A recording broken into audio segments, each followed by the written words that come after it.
Bonsoir. Avant d'aller manifester à Paris, les magistrats essonniens ont tenu à manifester leur colère devant le tribunal d'Évry. Ce matin, ils étaient soutenus par de nombreux avocats qui eux-mêmes soutenaient les conseillers d'insertion du service pénitentiaire s'occupant des personnes condamnées. Tous tenaient à manifester leur mécontentement à la suite des propos du chef de l'État qui les avait mis en cause après le meurtre de la jeune Laetitia. Christophe Garnier.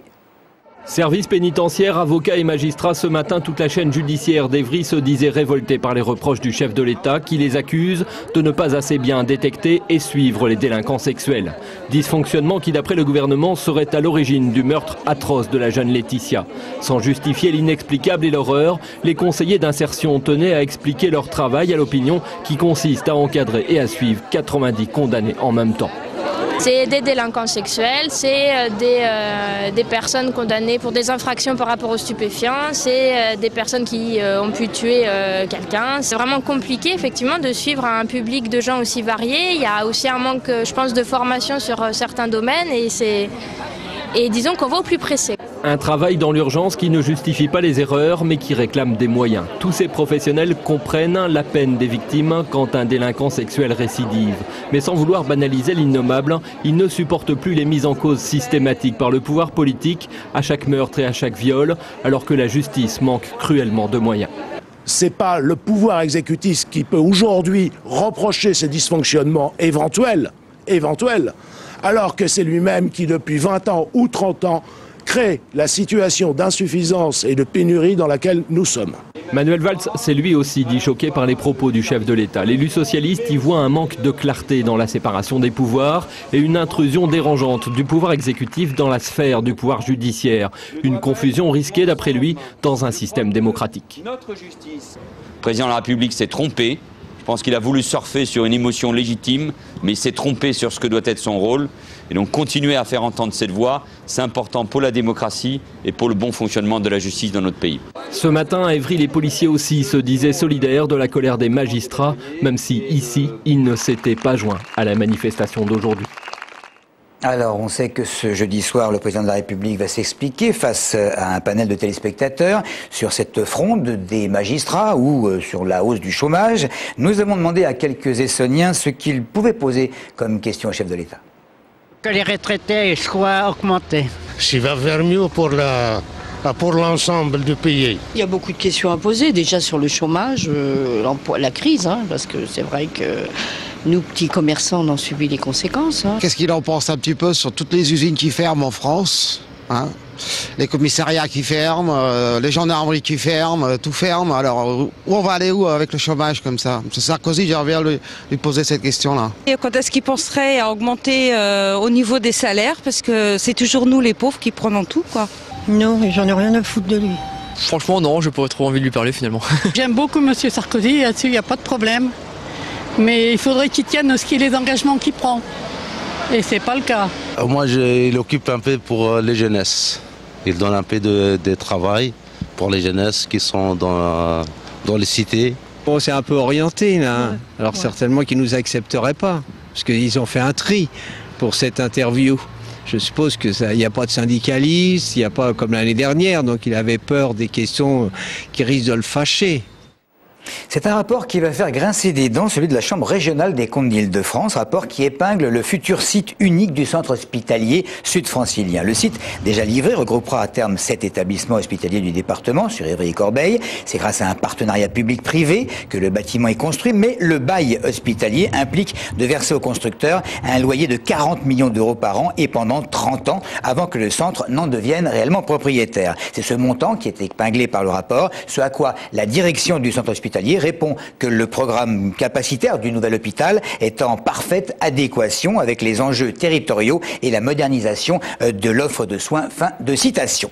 Un autre rapport, celui-ci émanant du STIF, le syndicat des transports d'Île-de-France, démontre que la qualité des services de la RATP et de la SNCF s'est dégradée l'an dernier en ce qui concerne particulièrement la régularité des trains ou du métro, environ un tiers de retard en plus par rapport à 2009. Et pour expliquer cette dégradation, plusieurs facteurs entrent immédiatement et évidemment en jeu, comme Jérémy Guillaume va nous l'expliquer.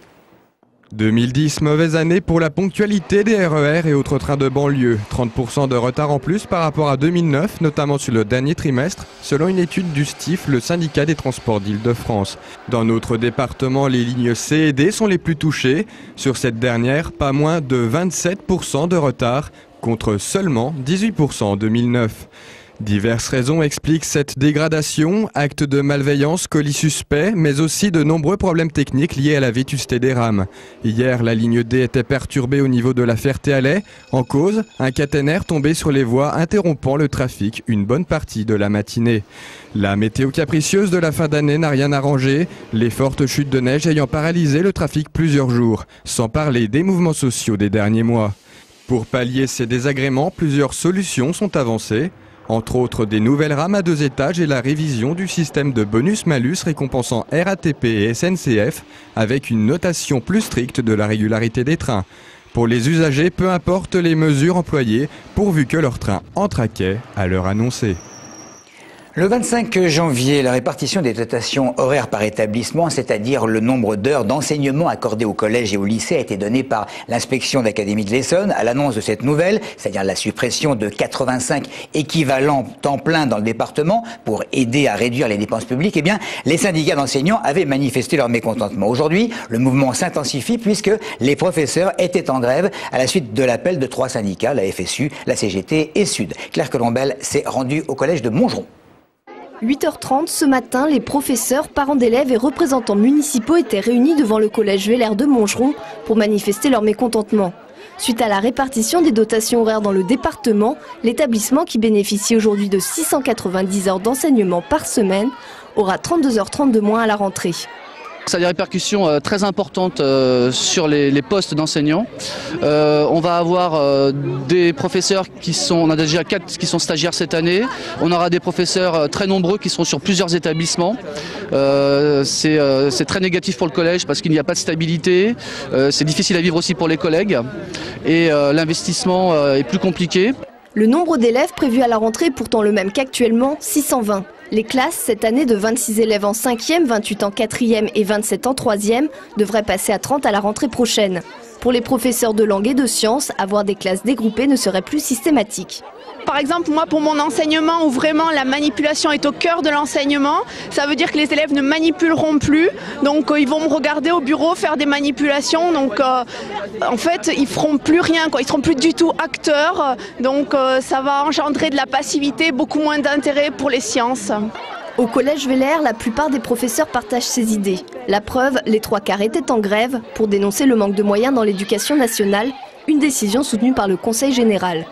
On a voté une motion réclamant une dotation horaire d'enseignement beaucoup plus importante pour l'ensemble des collèges du département. Parce que ce qui arrive aujourd'hui à Montgeron arrive également dans d'autres collèges. Nous allons continuer l'action avec les professeurs, avec le conseil d'administration, comme nous l'avons déjà fait dans les années précédentes. Pour rappel, la suppression de 29 postes en collège et 54 en lycée sont prévus pour la rentrée 2011, alors que le nombre d'élèves en Essonne devrait augmenter, plus 406 collégiens et plus 255 lycéens. Et puis sachez qu'il y a les podiums de l'Essonne ce soir à l'Opéra de Massy. On saura tout demain des clubs sportifs et espoirs du sport qui auront été récompensés. Les internautes l'an dernier avaient décerné leur prix à la judocate Laurence Climence. Merci de nous avoir suivis.